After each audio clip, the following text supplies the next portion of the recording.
Atom के अंदर जो न्यूक्लियस है, न्यूक्लियस पॉजिटिव न्यूक्लियस, इसका अपना एक पावर है जिसको हम न्यूक्लियर चार्ज कहते हैं। The total power of nucleus is called as nuclear charge and the power of nucleus by which it attracts outermost electron is called as effective nuclear charge। अभी ये जो केमिकल रिएक्टिविटी की बात बता रहा हूँ, ऑक्सीडेशन स्टेट की बात बता रहा हूँ, ये तो अभी बहुत ही एलिमेंट्री लेवल पे बता रहा हूँ, बहुत शुरुआती लेवल है, ये कुछ भी नहीं है। ये आप आगे जाएंगे तो अब इसमें कहानियों में कहानी, यानी एक कहानी में कई कहानी।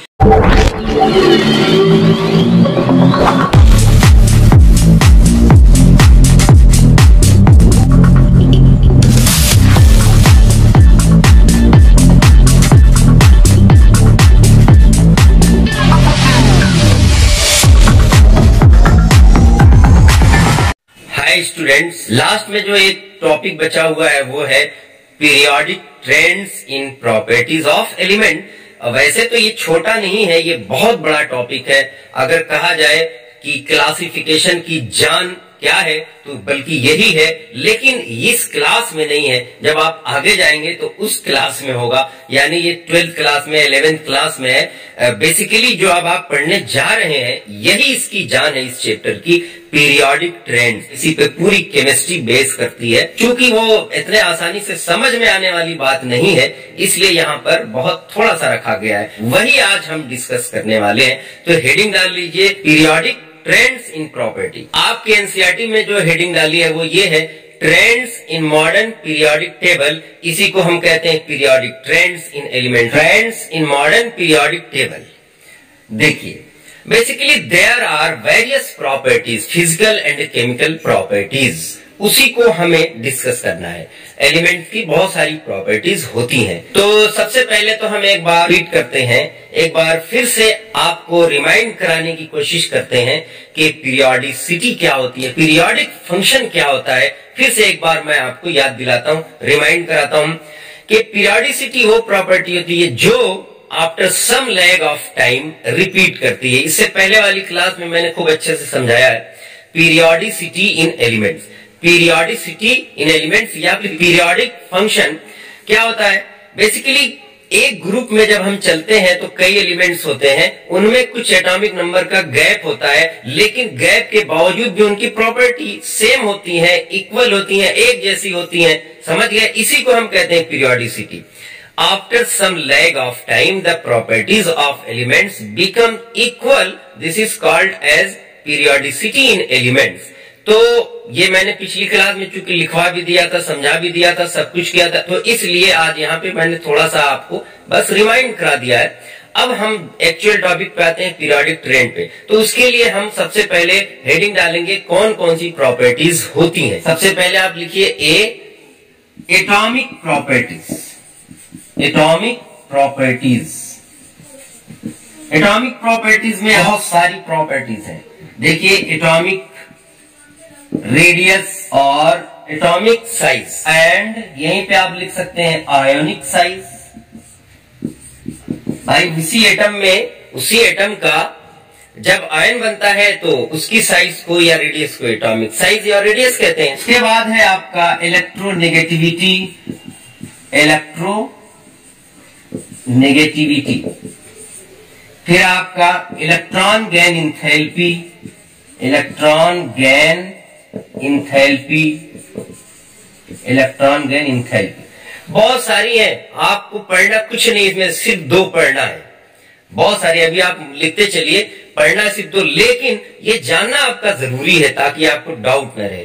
तो पहला जो है, पहली प्रॉपर्टी एटॉमिक प्रॉपर्टीज है, और ये सारी की सारी जो है कैसे पढ़ना है, ये भी पढ़ना है कि ये होती क्या है, और साथ साथ पीरियोडिक ट्रेंड पढ़ना। पीरियोडिक ट्रेंड क्या होता है अभी आपको मैं बता रहा हूँ। इलेक्ट्रॉन गेन इंथैल्पी हो गई। तो इस तरह की जो प्रॉपर्टीज हम एटॉमिक प्रॉपर्टीज कहलाती हैं।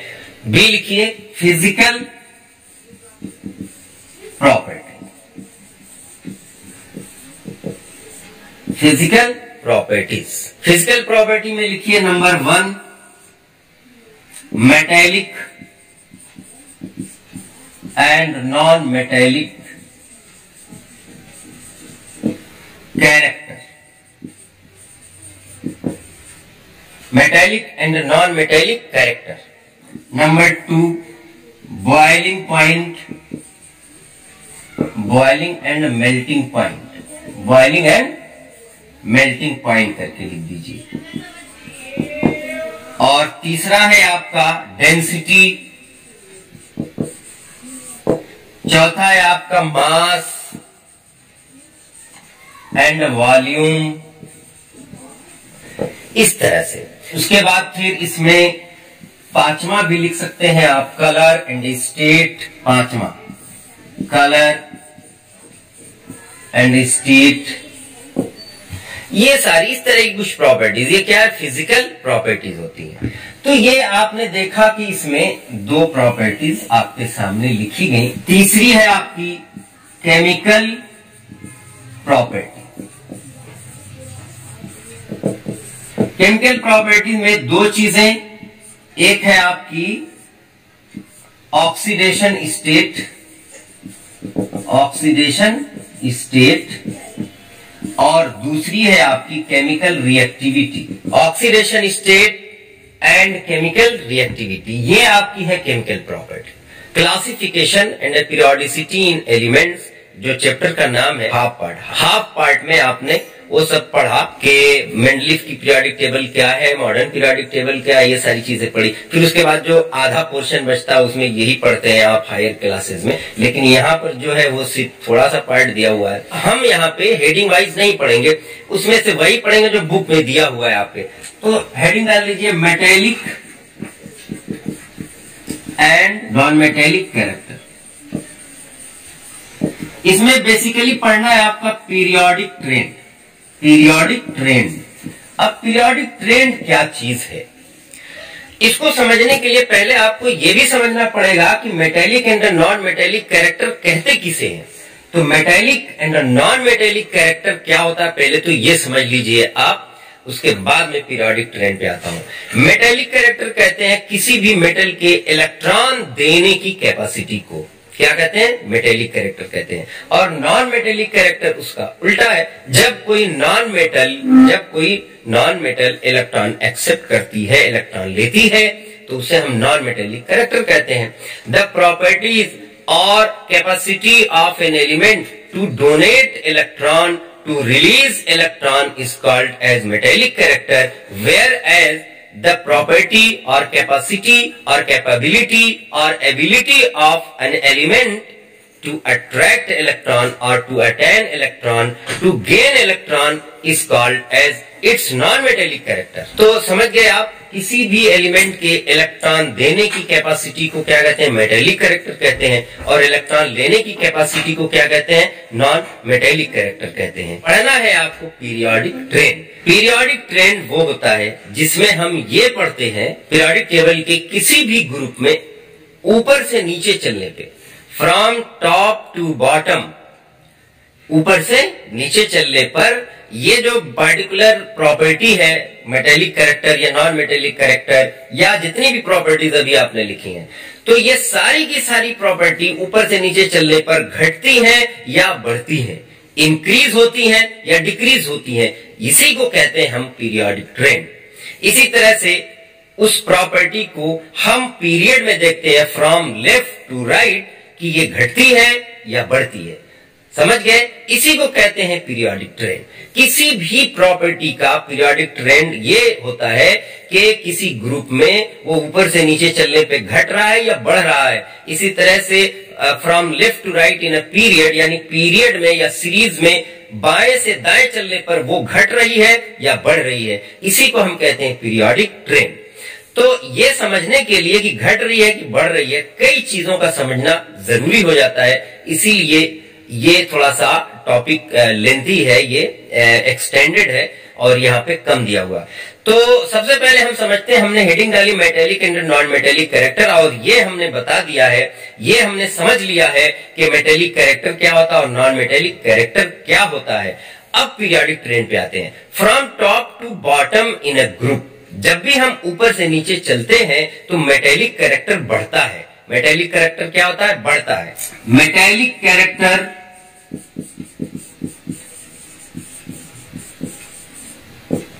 Increase metallic character increases in a group. बस ग्रुप अगर आपने लिख दिया तो इसका मतलब ही यही है कि ऊपर से नीचे चलने पे। ये लिखने की वैसे जरूरत नहीं है, लेकिन आप चाहें तो लिख ले, from top to bottom, from top to bottom. Top का मतलब ऊपर, बॉटम का मतलब नीचे, फ्रॉम टॉप टू बॉटम। और फिर पहला, इसमें पहला पॉइंट आपने लिखा। दूसरा पॉइंट लिखिए, metallic character decreases in a period from left to right, from left to right। हाँ, एक चीज और आपको बता देता हूं, कोई भी खास प्रॉपर्टी जो ग्रुप में बढ़ेगी वो पीरियड में घटेगी, हर हाल में घटेगी। इसी तरह ये अपोजिट रिलेशन है एक दूसरे का। अगर कोई प्रॉपर्टी ग्रुप में घट रही है तो पीरियड में बढ़ेगी, अगर कोई प्रॉपर्टी ग्रुप में बढ़ रही है तो पीरियड में घटेगी। ये इसका एक रिलेशन है। तो मेटेलिक कैरेक्टर अगर ग्रुप में बढ़ रहा है तो पीरियड में क्या हो रहा है, घट रहा है, और घटना चाहिए। अब इसमें यह भी बताना पड़ेगा आपको कि मेटेलिक कैरेक्टर ग्रुप में क्यों बढ़ रहा है। मेटेलिक कैरेक्टर ग्रुप में क्यों बढ़ रहा है, इसको समझ लीजिए। मेटेलिक कैरेक्टर कहते हैं हम इलेक्ट्रॉन देने की क्षमता को, किसी भी एलिमेंट की इलेक्ट्रॉन के निकाल देने की कैपेसिटी को। यानी कोई एलिमेंट जितनी तेजी से अपना इलेक्ट्रॉन निकालेगा अपने अंदर से, वही उसका क्या कहलाएगा, मेटेलिक कैरेक्टर कहलाएगा। और आपको ये भी पता है कि इलेक्ट्रॉन कहां से निकलेगा, इलेक्ट्रॉन आउटर मोस्ट शेल से, आउटर मोस्ट ऑर्बिट से ही निकलेगा। समझिए, वैलेंस शेल इलेक्ट्रॉन्स निकलेंगे। तो अब आप ये सोचिए कि जितना बड़ा साइज होगा उतने आसानी से इलेक्ट्रॉन निकलेगा या उतनी मुश्किल से निकलेगा, इस पे जरा सोचिए। तो जितना बड़ा साइज होगा किसी भी एटम का, किसी भी एलिमेंट का, जितना बड़ा साइज होगा उतनी आसानी से इलेक्ट्रॉन निकल जाएगा। क्यों निकल जाएगा? क्योंकि जितना बड़ा साइज होगा उसके न्यूक्लियस का पावर आउटर इलेक्ट्रॉन पे उतना ही कम होगा। देखिए, ये आपका एक छोटा साइज है, आउटर इलेक्ट्रॉन यहाँ पे है।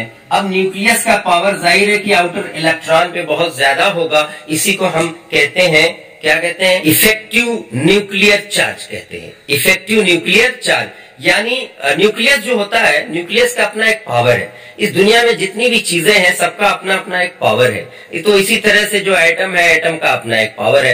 एटम के अंदर जो न्यूक्लियस है, न्यूक्लियस, ये न्यूक्लियस, पॉजिटिव न्यूक्लियस, इसका अपना एक पावर है जिसको हम न्यूक्लियर चार्ज कहते हैं। न्यूक्लियस के पावर को न्यूक्लियर चार्ज कहा जाता है। The power of, the total power of nucleus is called as nuclear charge, and the power of nucleus by which it attracts outermost electron is called as effective nuclear charge, is called as effective nuclear charge। यानी nucleus के दो तरह के power हैं, उसमें confuse मत कीजिएगा। एक तो है न्यूक्लियस का अपना खुद का टोटल पावर जिसको हम न्यूक्लियर चार्ज कहते हैं, और एक वो पावर जितने पावर से वो आउटर इलेक्ट्रॉन पे हावी होता है, आउटर इलेक्ट्रॉन को अपनी तरफ खींचता रहता है, यानी उसको बांधे हुए, वो कहलाता है इफेक्टिव न्यूक्लियर चार्ज।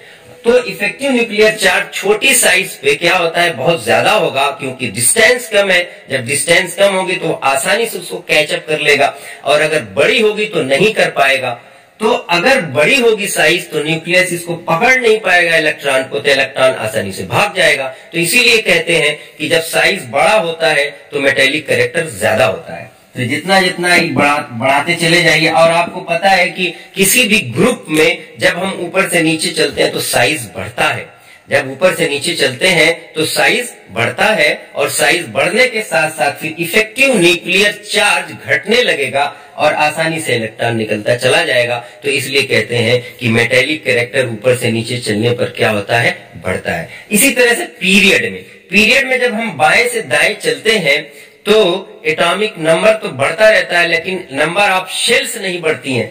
हाँ, नंबर ऑफ शेल्स देख लीजिए, ग्रुप में क्या है, नंबर ऑफ शेल्स बढ़ती चली जाएंगी। जैसे एक में के है, दूसरे में एल, फिर उसके बाद एम, फिर उसके बाद एन, इस तरह से बढ़ती चली जाएंगी, जिनमें काफी का डिफरेंस हो जाएगा, इलेक्ट्रॉन बहुत बढ़ जाएंगे। लेकिन जब हम पीरियड में बाएं से दाएं चलते हैं तो नंबर ऑफ शेल्स क्या होती हैं, एक ही जैसी होती हैं, उसमें सिर्फ एक एक इलेक्ट्रॉन बढ़ते चले जाते हैं, प्रोटॉन भी बढ़ते चले जाते हैं, और प्रोटॉन जो होते हैं उनका पावर बहुत ज्यादा होता है। तो इसलिए जब हम बाएं से दाएं चलते हैं तो उनका एटॉमिक साइज घटता जाता है, बढ़ता नहीं। जब भी हम बाएं से दाएं चलेंगे तो एटॉमिक साइज कॉन्ट्रैक्ट करेगा, छोटा होता चला जाएगा, और जब हम ग्रुप में चलेंगे तो बड़ा होता चला जाएगा। तो देखिए, जब साइज छोटा होता चला जाएगा तो इलेक्ट्रॉन आसानी से नहीं निकल पाएगा, तो इसलिए नॉन मेटेलिक कैरेक्टर तो बढ़ सकता है बट मेटेलिक कैरेक्टर नहीं बढ़ेगा, यानी किसी उस एलिमेंट की इलेक्ट्रॉन देने की कैपेसिटी नहीं बढ़ सकती, इलेक्ट्रॉन उसमें से निकलेगा ही नहीं आसानी से। तो इसलिए कहा जाता है कि मेटेलिक कैरेक्टर यानी इलेक्ट्रॉन निकलने का कैरेक्टर घटता जाता है। कहाँ घटता जाता है? पीरियड में घटता जाता है और ग्रुप में बढ़ता चला जाएगा। इसी तरह से इसका जस्ट उल्टा जो है आप नॉन मेटेलिक कैरेक्टर है। Non metallic character basically electron लेने की क्षमता को कहते हैं। तो ऊपर से नीचे चलने पे एटॉमिक साइज बढ़ता चला जाएगा, तो ये आने वाले इलेक्ट्रॉन को पिकअप नहीं कर पाएगा आसानी से, क्योंकि इसका इफेक्टिव न्यूक्लियर चार्ज जो है, यानी जिस पावर से न्यूक्लियस इलेक्ट्रॉनों को खींचता है अपनी तरफ, वो तो घटता चला जाएगा। तो आने वाला इलेक्ट्रॉन यानी जिसको वो एटम लेना चाह रहा है वो आसानी से नहीं आ पाएगा। तो इसलिए बड़े साइज में नॉन मेटेलिक कैरेक्टर घट जाएगा, ऊपर बढ़ जाएगा, यानी ऊपर से नीचे चलने पे नॉन मेटेलिक कैरेक्टर फिर डिक्रीज करता चला जाएगा। इसी तरह से आपका एटॉमिक साइज है। एटॉमिक साइज क्या होता है वो देख लीजिए। बहुत सारी प्रॉपर्टीज आपके सामने लिखी हुई, उनमें से सारी प्रॉपर्टीज आप एक एक करके अपने से भी स्टडी कर सकते हैं। अगर कोई प्रॉब्लम होती है तो आप मेरे वीडियोस देख लीजिएगा, क्लास 11th के देख लीजिएगा, क्लास 12th के देख लीजिएगा, हायर क्लासेस को, उसमें आपको कॉन्सेप्ट क्लियर हो जाएगा। और अगर नहीं होगा तो फिर से मैं आपके लिए एक वीडियो बना दूंगा। लेकिन सबका ट्रेंड इसी तरह से पढ़ना, अगर आप एक दो अच्छे से समझ लेंगे तो सारा समझ लेंगे। देखिए नंबर 2, एटॉमिक साइज और एटॉमिक रेडियस। तो जाहिर है कि पीरियोडिक ट्रेंड पढ़ने से पहले, जैसा कि अभी मैंने बताया कि ये जानना जरूरी है कि एटॉमिक साइज क्या है, एटॉमिक रेडियस क्या है। तो एटॉमिक साइज और एटॉमिक रेडियस बेसिकली जो है, ये देखिए डायग्राम बना रहा हूं, ये सेंटर ऑफ न्यूक्लियस है और ये आउटर शेल है।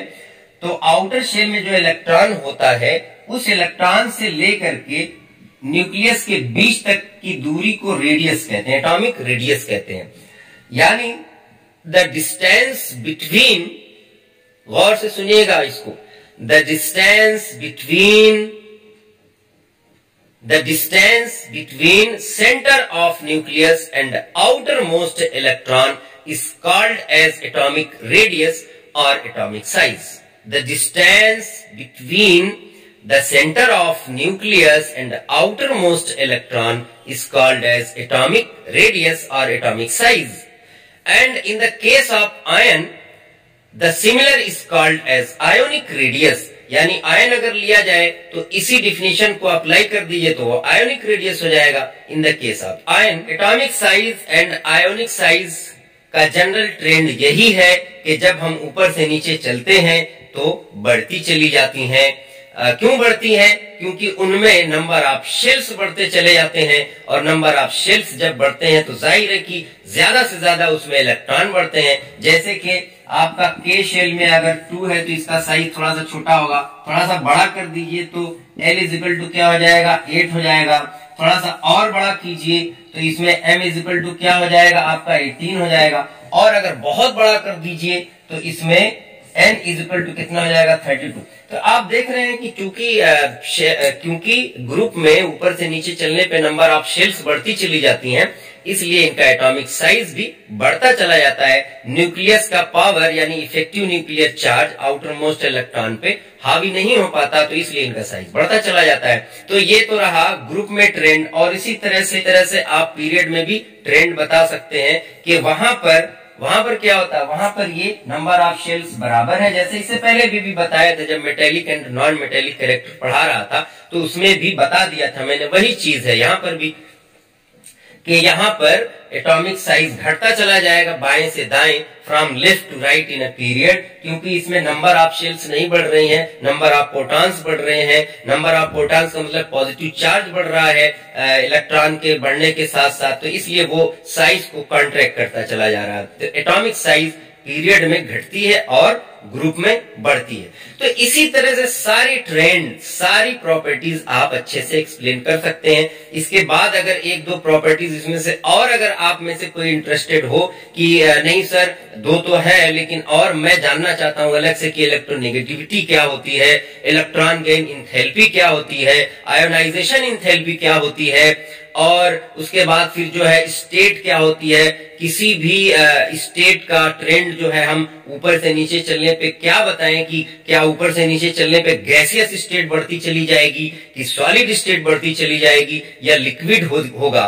कि ऊपर वाला एलिमेंट गैस होगा, नीचे वाला एलिमेंट सॉलिड होगा कि लिक्विड होगा, या फिर इसका उल्टा होगा कि ऊपर वाला सॉलिड होगा और नीचे वाला गैस होगा। तो इस तरह से जब आपके दिमाग में कुछ क्वेश्चंस आए तो आप पीरियोडिक ट्रेंड पढ़ना शुरू कीजिए, और अगर नहीं समझ में आए तो फिर आप कमेंट में पूछिए, फिर आप बताइए तो मैं एक अलग से वीडियो और भी बना दूंगा इस पे, पीरियोडिक ट्रेंड पे, डिफरेंट प्रॉपर्टीज पे। लेकिन यहाँ पर अभी 10th स्टैंडर्ड पे इतना ही है, तो अगर आप इसी को अच्छे से समझ ले तो अच्छे से आप कर सकते हैं, अच्छे मार्क्स गेन कर सकते हैं। ऑक्सीडेशन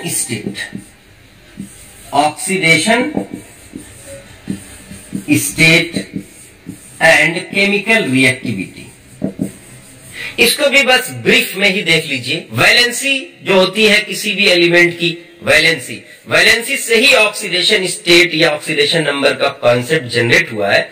जैसा कि मैंने आपको बताया था कि किसी भी एलिमेंट की कैपेसिटी जो इलेक्ट्रॉन देता है या इलेक्ट्रॉन लेता है वही उसकी ऑक्सीडेशन स्टेट कहलाती है, और कितने इलेक्ट्रॉन लेता है या देता है वो उसकी क्या होती है, वैलेंसी होती है। जैसे अगर कहा जाए कि सोडियम की वैलेंसी 1 है, क्योंकि सोडियम एक इलेक्ट्रॉन इन्वॉल्व करता है अपना बॉन्ड बनाने के लिए, तो इसलिए उसकी वैलेंसी 1 हो गई। लेकिन अगर ये कहा जाए कि सोडियम जो बॉन्ड बनाता है किसी और एलिमेंट के साथ, जैसे क्लोरीन के साथ, तो क्या वो इलेक्ट्रॉन देकर बनाता है या लेकर बनाता है, तो बात यहाँ पे आती है। तो जब ये बात आती है तो वही कॉन्सेप्ट आता है ऑक्सीडेशन स्टेट का, तो वही कॉन्सेप्ट आता है। जब ये इलेक्ट्रॉन लेकर और देकर बनाने की बात आती है तो वही कॉन्सेप्ट आता है ऑक्सीडेशन स्टेट का। और जब कोई एलिमेंट अपना इलेक्ट्रॉन किसी को दे करके बॉन्ड बनाता है या इलेक्ट्रॉन दे देता है तो उसकी ऑक्सीडेशन स्टेट प्लस कहलाती है, और जब इलेक्ट्रॉन लेता है तो उसकी ऑक्सीडेशन स्टेट माइनस कहलाती है। तो समझ गए, दो तरह की ऑक्सीडेशन स्टेट हो गई आपकी, पॉजिटिव ऑक्सीडेशन स्टेट और नेगेटिव ऑक्सीडेशन स्टेट। तो जाहिर है कि जो मेटल्स होते हैं उनकी जो जनरल ऑक्सीडेशन स्टेट होगी वो क्या होगी, पॉजिटिव होगी। कहीं कहीं नेगेटिव भी हो जाती है, जब हायर क्लासेस में आप पढ़ेंगे कहीं कहीं नेगेटिव, यानी मेटल जो कि जिनकी प्रॉपर्टी ये है कि वो इलेक्ट्रॉन देते हैं लेकिन कहीं कहीं इलेक्ट्रॉन लेना भी पड़ जाता है उन्हें किसी किसी कंडीशन में, तो वो एक अलग चीज है, वो तो एक्सेप्शनल केस हो गया, वो अपवाद हो गया। लेकिन जनरली जो है मेटल इलेक्ट्रॉन देते हैं और उनकी ऑक्सीडेशन स्टेट क्या होती है, पॉजिटिव होती है। इसी तरह से जनरली नॉन मेटल इलेक्ट्रॉन्स लेते हैं, इसलिए उनकी ऑक्सीडेशन स्टेट क्या होती है, नेगेटिव होती है, और उनकी वैलेंसी वो होगी जितने इलेक्ट्रॉन्स वो इन्वॉल्व करेंगे बॉन्ड बनाने में वही उनकी क्या होगी, वैलेंसी होगी। जैसे कि क्लोरीन एक इलेक्ट्रॉन लेता है बॉन्ड बनाने के लिए तो उसकी वैलेंसी क्या होगी, 1 होगी। लेकिन चूंकि क्लोरीन इलेक्ट्रॉन लेता है इसलिए उसकी ऑक्सीडेशन स्टेट -1 होगी। तो सभी हाइड्रोजन्स की जो कॉमन ऑक्सीडेशन स्टेट होती है वो -1 होती है। और इसके अलावा जैसा कि उसमें बताया कि उनकी नेगेटिव भी हो जाती है ऑक्सीडेशन स्टेट, किनकी, मेटल्स की। उसी तरह से नॉन मेटल की जिनकी नेगेटिव होती है आमतौर से कहीं कहीं चलकर पॉजिटिव हो जाती है, यानी कहीं कहीं उन्हें इलेक्ट्रॉन देना भी पड़ जाता है। तो ये किसी किसी कंडीशन में होता है, वो एक्सेप्शनल केस है, वो अपवाद है। लेकिन जनरली जो नॉन मेटल की ऑक्सीडेशन स्टेट है वो क्या होती है, नेगेटिव होती है।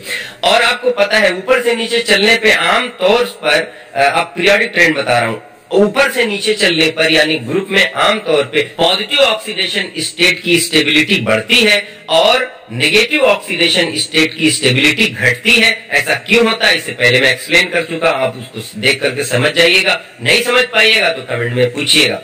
अगर केमिकल रिएक्टिविटी की बात करें हम, तो जाहिर है कि मेटल की कैरेक्टरिस्टिक पावर यह है कि वो इलेक्ट्रॉन दे करके बॉन्ड बनाता है। तो मेटल के केस में, सिर्फ मेटल के केस की अभी बात बता रहा हूं, मेटल के केस में ऊपर से नीचे चलने पर चूंकि मेटेलिक कैरेक्टर बढ़ता है, यानी इलेक्ट्रॉन देने की कैपेसिटी बढ़ती है, इसलिए मेटल के केस में ऊपर से नीचे चलने पर मेटल की रिएक्टिविटी बढ़ती चली जाएगी। ऊपर से नीचे चलने पर इलेक्ट्रॉन देने की जो कैपेसिटी है वो तो बढ़ती है, लेकिन इलेक्ट्रॉन लेने की कैपेसिटी घटती चली जाती है। इसलिए नॉन मेटल के केस में केमिकल रिएक्टिविटी ग्रुप में क्या होगी, आमतौर से घटती चली जाएगी। इसी तरह से पीरियड में अगर आप आ जाइए, पीरियड में बाएं से दाएं चलने पर मेटेलिक कैरेक्टर घटता चला जाता है, तो इसलिए मेटल की जो केमिकल रिएक्टिविटी होगी वो घटती चली जाएगी। इसी तरह से नॉन मेटल की बाएं से लेकर के दाएं तक चलने पर नॉन मेटेलिक कैरेक्टर क्या होता है, बढ़ता चला जाता है। इसलिए नॉन मेटल की जो रिएक्टिविटी होगी वो बढ़ती चली जाएगी।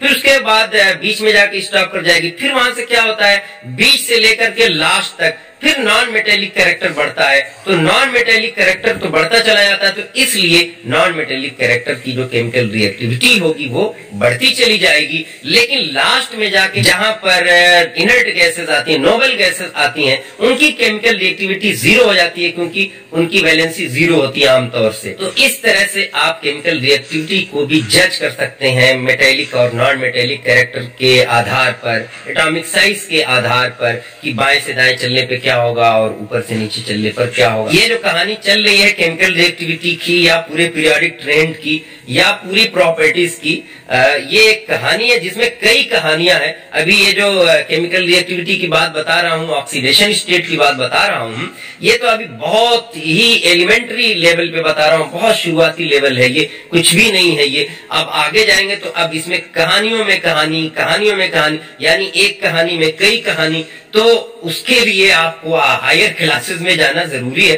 अभी यहीं छोड़ दीजिए वरना आप कंफ्यूज कर जाएंगे, तो यहीं पर छोड़ दीजिए। अभी आप अख्तर सर को दीजिए इजाजत, बाकी कुछ नहीं समझ में आया तो पूछ लीजिएगा। वैसे चैप्टर आपका खत्म हो चुका है, ये चैप्टर आपका फिनिश हो गया। अब हम किसी और चैप्टर में चलेंगे या फिर किसी और टॉपिक पे हम डिस्कस करेंगे, पिछले टॉपिक पे करेंगे जो आपको समझ में नहीं आया। तब तक के लिए अख्तर सर को दीजिए इजाजत। Okay, bye.